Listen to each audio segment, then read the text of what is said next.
Good morning dear students, and welcome back in our video lecture with the same topic, metals and non-metals. So students, in my previous video lecture we have studied about uses of common metals. So today we are going to study about uses of some common non-metals.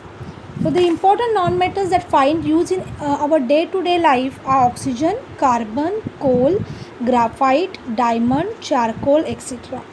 So first we will discuss about carbon. Carbon is one of the most important and widely distributed elements. It is mainly occur in the form of coal, graphite, charcoal and diamond. So coal, graphite, charcoal and diamond, these are different forms in which carbon is available in our surrounding. So this coal is mostly used as fuel in homes and industries. Then what about graphite? Graphite is a soft, slippery, crystalline, black, lustrous substance. So this graphite is used as lubricant for machine parts and also in the leads of pencil. Then in electrolytic cell as electrolytic material for making crucible for keeping molten metals. So and also it is used to control speed of nuclear reactions. Then charcoal is used in water filter to remove impurities. So students, in market also many purifiers are available. In that purifier kit, that charcoal you will find that charcoal is used to purify this or to remove impurities from water.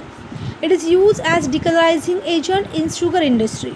It is also used as fuel and in the manufacturing of gunpowder. So diamond, you all know, diamond is the hardest substance. It is only one non-metal which has a luster, and this diamond is used in jewelry, and also this is very hard, so it is used for cutting glass and grinding hard substances and in drilling hands also. Okay, so next non-metal is iodine. So iodine, when we have conducted our activity, that time you all have seen that iodine is just crystalline. It is insoluble in water but soluble in alcohol. Okay, so what are the uses of iodine? It is used in photographic film in the form of potassium iodide. It is also used in small quantity in latitude salt. So you all know, in many advertise of salt, you have heard about that this salt consists of iodine and you require iodine for your sharp mind. So this iodine, if in our body there is deficiency of iodine, then it leads to disease goiter. So this goiter means we have studied about goiter in biology also. This disease is caused due to a deficiency of iodine. Also it is used to make tincture of iodex and index, which are used as a disinfectant and antiseptic in pain reliever. Okay, so next is chlorine. Chlorine is used as a disinfecting agent for stabilizing both drinking water and swimming pool water. So chlorination, in point chlorination we have studied about use of chlorine. It is also used as bleaching agent. Then it is used in the manufacturing of pesticides like DDT and BHC. What is BHC? Benzene hexachloride, and DDT is dichloro-diphenyl trichloroethane.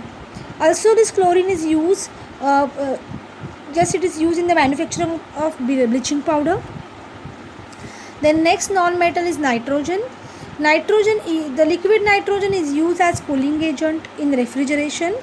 Also it is used in hospitals, since human body tissues and bloods are stored in liquid nitrogen in hospital. So what is the use of nitrogen? This in hospital, some human body tissues and also blood is stored in this liquid nitrogen. Okay, then nitrogen is also used in the manufacturing of ammonia, which is used for making lithic acid and fertilizers. Then oxygen helps for combustion, and also all living things require oxygen for their survival. Then this oxygen is also found in we get this oxygen in cylinder. Then liquid oxygen is also used as a rocket propellant, and in welding, what is, you know student, what is the name of flame which is used for welding and cutting metals? So a mixture of oxygen and acetylene is used to produce acetylene flame, which is used in molding and cutting metal. Then in hospitals also oxygen filled cylinders are there, and this cylinder provide oxygen to patients suffering from respiratory problems. Then next non-metal is hydrogen. Hydrogen is used in the manufacturing of ammonia. It is used as a reducing agent, and liquid hydrogen is used as a fuel in rocket. Then it is also used in converting vegetable oils into ghee. Then sulfur. Sulfur is used in the manufacturing of sulfuric acid and fertilizers. It is also used as fungicide and insecticide. So sulfur is used in vulcanization. So what is vulcanization? The process of adding sulfur to rubber is called vulcanization. Sulfur is added to rubber to make it more durable. Then some noble gases are there. So what is mean by noble gases? Noble gases means they are outermost, means they are stable. They do not take part in any chemical reaction because their octet is complete. So helium, argon, neon, radon, krypton, xenon, all these are examples of noble gases. So helium is the second lightest element known so far, and the first lighter element is hydrogen. So helium is used to fill party balloons, and also used in filling up weather observation balloons. It is also used in welding. Argon is used in filling electric bulbs so as to provide the inert atmosphere to heated filament. It increases durability of bulb. It is also used in air welding. Then neon. Neon is used in advertising sign cards. Neon tubes are also used as brake light. Radon is used in radiation therapy to treat cancer. Then krypton is used in flash lamps for photography. It is also used in laser beams to treat certain eye problems. And last is xenon. It is used in lamps to produce intense flashes of light. In lighthouse lamp and in lamp for photography also this xenon is used. So this is about some important non-metals. So now we are going to study about metalloids. So what is mean by metalloid, students? Metalloid means when you observe periodic table carefully, then you will find zigzag line is there in periodic table. So this zigzag line means what? Some elements are on they are just present on boundary line of metals and non-metals. So these elements show some properties of metals and some properties of non-metals. That's why they are called metalloids. So silicon, germanium, then polonium, tungsten, arsenic, antimony, these are some metalloids. So what is the use of silicon? Silicon chips are widely used and form basis of modern electronic and computing. And then also this when silicon is alloyed with aluminum, it is used in engines as the presence of silicon improves casting of metal surface. Then also silicon carbide is which is commonly known as carborundum. Carborundum is extremely hard substance. It is used in abrasives. Then silica in sand is main constituent of glass. Then pure crystalline silicon dioxide, which is called quartz, it is used in high precision watches and clocks. Then also this silicon, these chips are used in cookware, medicines. Then it is also used as lubricant and for insulation also. Then germanium is used in the manufacture of wide angle camera lens. Then germanium is also used in semiconductor industries. Then next is arsenic. So arsenic is widely used in compounds.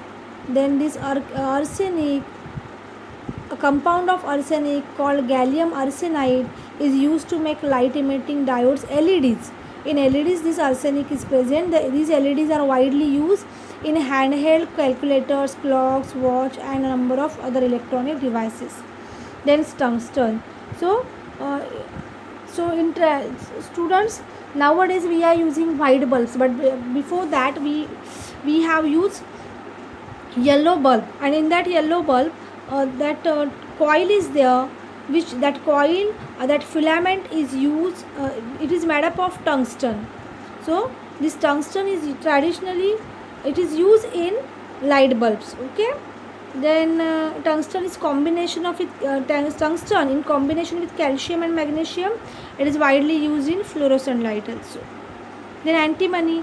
Antimony is used in the manufacturing of glass, ceramics, then production of plastics. Then also it is used in making alloys. So this is about non-metals. So now we are going to study about two more points. Alloying. So what is meant by alloy?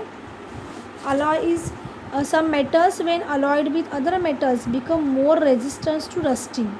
So an alloy is homogeneous mixture of metal with other metal or non-metal. Example is stainless steel. It is alloy of iron which does not rust easily. So when we use only iron, then there are chances of rusting, chances of that iron get corrode easily. So if we use alloy of this iron, then it is very useful to us, and this alloy like stainless steel, it does not rust easily. So this is about alloying.